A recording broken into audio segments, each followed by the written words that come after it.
여러분 안녕하세요. 방구석 리뷰룸의 시간입니다. 2017년 1월에 이 채널을 만들었는데 와, 시간이 이렇게나 빨리 지나갔습니다.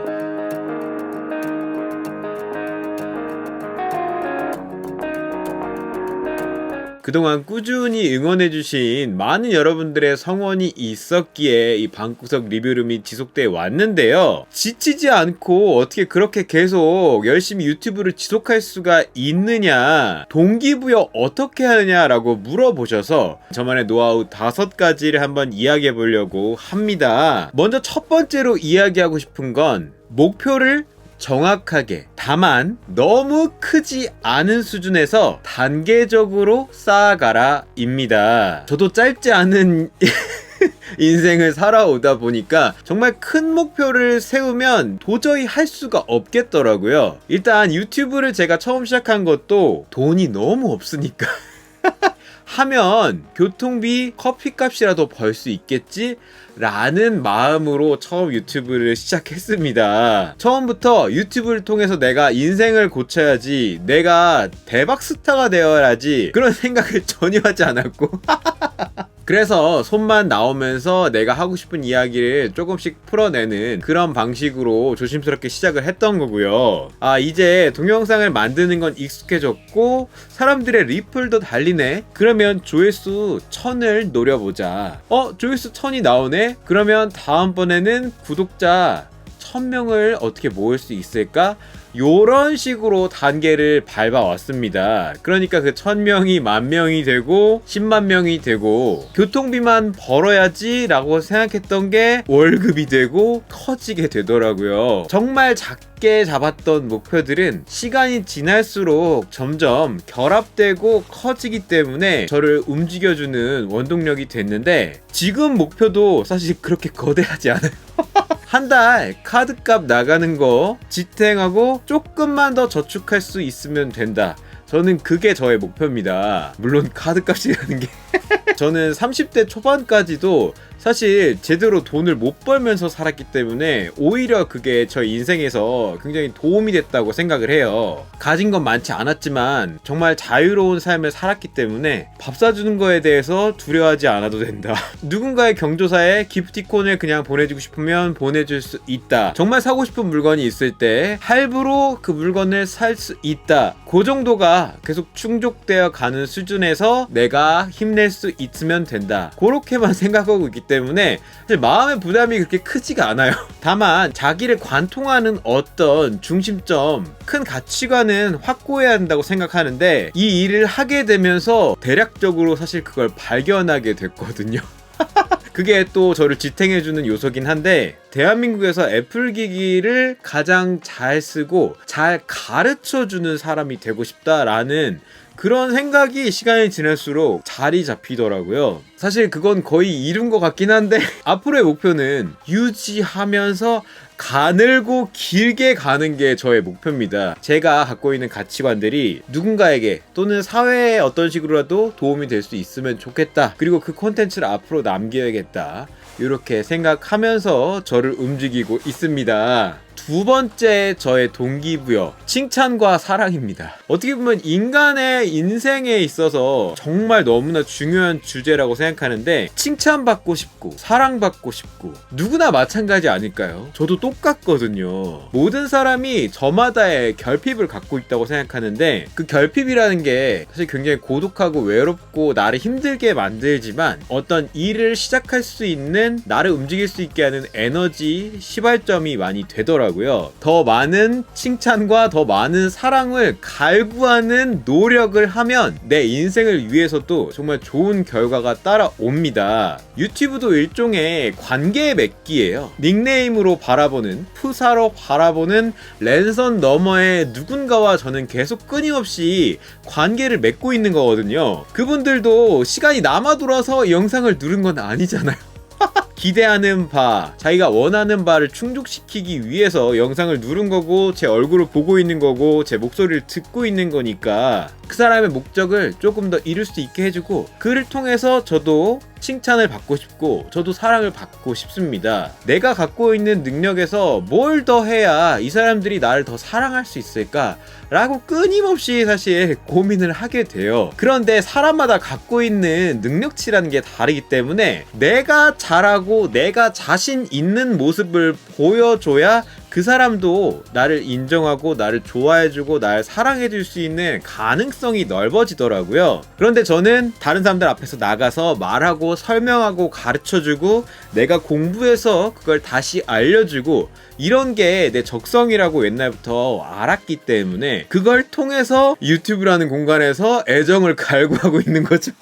그러다 보니까 또 이게 저의 지금의 모습을 만들어준 거 아닌가 그렇게 생각을 합니다. 그런데 인생에서 어쩔 수 없이 만나게 되는 부분, 모든 사람이 날 사랑할 수는 없다는 거죠. 모든 사람이 날 좋아해 줄 수는 없어요. 내가 이렇게 하면 날 사랑해 줄 거야, 나 이렇게 하면 날 더 좋아해 주겠지 라고 생각했었는데 그게 항상 노력만으로 되진 않더라고요. 그러니까 과감하게 포기할 줄도 알고 나를 조금 더 사랑해 줄 수 있는 사람에게 집중하자 쪽으로 일도 연결하게 됐습니다. 유튜브를 하다 보면 멘탈적으로 굉장히 안 좋아요. 다소 공격적인 내용, 다양한 비판들 만날 수밖에 없거든요. 장기적인 관점에서는 칭찬 위주로 듣는 게 낫습니다. 그게 어떤 방향을 사실 잘못 움직이게 할 수도 있어요. 그런데 일단 스스로를 무너뜨리지 않고 스스로를 움직이게 하려면 나를 칭찬해주는 이야기들을 벗삼아서 나를 끌고 가는 게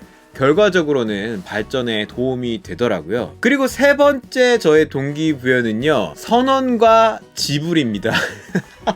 이번 주는 또 뭘 올려야 될까 항상 생각을 하는데 일단 뭔가 떠오른 생각들이 있으면 저는 아이폰 메모장에다가 다 적어놓긴 적어놓고 이걸 어떻게 써먹을 수 있을까, 어떻게 해야 될까는 나중에 생각해요. 그리고 일단 지르고 보는 건데 이런 내용 할 거예요 라고 인스타그램 스토리에 자주 올리는데 그 내용을 올렸을 때 촬영이 이미 끝났거나 내용이 완전히 정돈된 상태가 아니에요.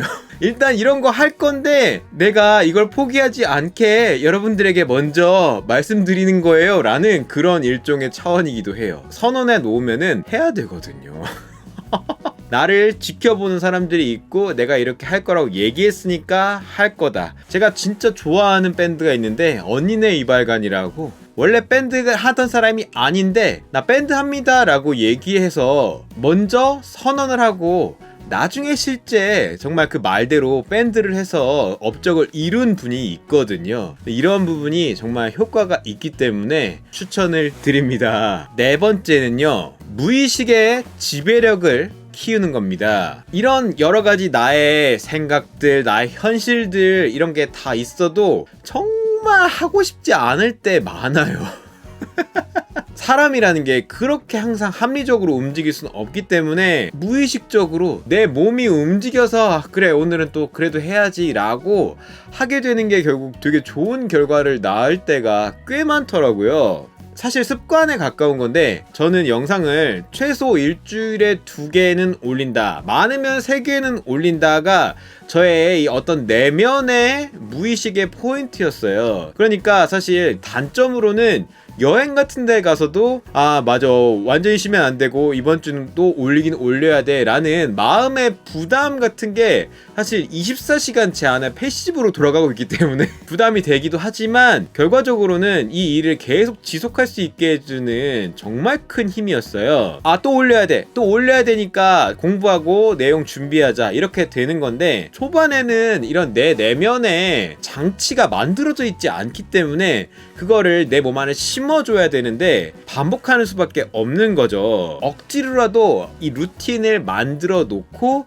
그거를 이제 무의식으로 깨워주는 방식을 써야 되는데 저만의 발동 포인트, 발동 과정들이 있습니다. 걷는 거랑 커피를 마시는 거예요. 특히 근데 한 20분 정도 걸어갈 수 있는 거리는 계속 걸어갑니다. 지금은 요즘에 운동을 하기 때문에 운동하는 곳을 왔다 갔다 하는 것 때문에 하루에 30분씩은 걷거든요. 근데 걷다 보면은 생각의 전환 같은 것들이 일어나서 좀 부정적이고 좀 게을러지고 하는 부분들이 100이었다면 한 50 정도로 일단 되게 낮아집니다. 그런 상태에서 아이스 아메리카노를 한 잔 마셔요. 아이스 아메리카노 한 잔 마시고 이렇게 앉아서 있으면 커피의 그런 각성 효과도 일어나고 해서 부정적인 상태가 한 30 정도로 낮아집니다. 그런 상태에서 완전하게 준비가 안 됐어도 조명을 켜요. 조명을 켜고 이렇게 앉아있으면 아 이제는 정말 해야 돼 라고 장치가 움직이기 시작해요. 내 몸 안에서 그게 움직이기 시작해서 찍어야 된다. 그런 사이클로 움직이게 되더라고요. 일련의 과정들을 스스로 마련해보면 굉장히 도움이 많이 되실 것 같습니다. 마지막 5번째 저의 동기부여 방법은요, 낯설게 살기입니다. 똑같은 삶을 살고 싶지는 않은 게 누구나의 마음이기 때문에 저는 인생에 정말 큰 가치로 생각하는 게 재미입니다. 재미있는 걸 하고 싶어요.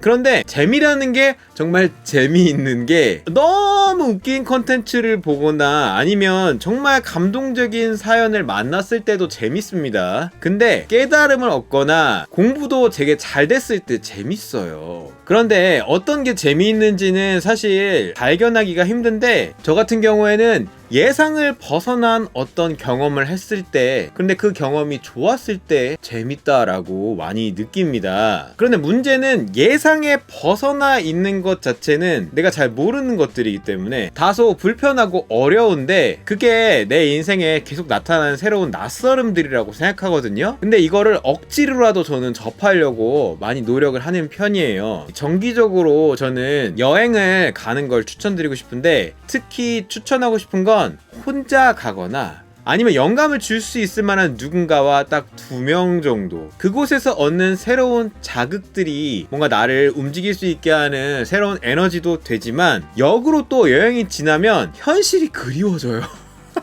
집에서 뭔가를 다시 하고 싶다거나 아 그것도 내가 했어야 되는데 라고 나의 원래 일상을 다시 충실하게 만드는, 저는 워낙 사진 찍는 걸 옛날부터 좋아해서 2002년부터 사진들이 쫙 있고 제가 갔던 여행의 역사들이 다 있거든요. 혼자 갔던 여행지의 그 외로움, 누군가를 향한 그리움 같은 것들이 저를 키워주는데 굉장히 도움을 많이 줬고, 둘이 있으면은 내 생각의 공간에 그 다른 사람의 생각들, 그 사람의 시야를 끼워 넣을 수 있는 그런 계기가 되기 때문에 마음을 터놓고 서로 아이디어 같은 거를 교환할 수 있는 그런 경험들을 자주 하게 됩니다. 또 이외에도 저는 어떤 방식을 바꾸는 시도를 많이 해요. 예전에 손만 나왔었다가 미모지를 활용한 중간 컷인 동영상을 넣었었다가 아니면 누군가의 집에 간다거나 아니면 여럿이 모여서 집단 토크를 한다거나 계속 뭔가 새로운 포맷을 시도해 보려고 해요. 그럼 그것도 되게 나 스스로에게 부담이 되고 계속 고민하게 만들거든요. 매너리즘에 빠지지 않게 되는 굉장히 중요한 포인트라고 생각이 되고, 그리고 마지막으로 다른 영역에서의 낯설음을 계속 접하려고 하는데, 전 음악을 들을 때나 아니면 영화를 보거나 할 때도 잘 모르는 독립영화관에서 가서 낯선 영화를 한번 본다거나 아니면 얼터너티브 음악 리스트 중에 평론가들의 호평을 받은 음악을 조금 난해할 수도 있는 음악을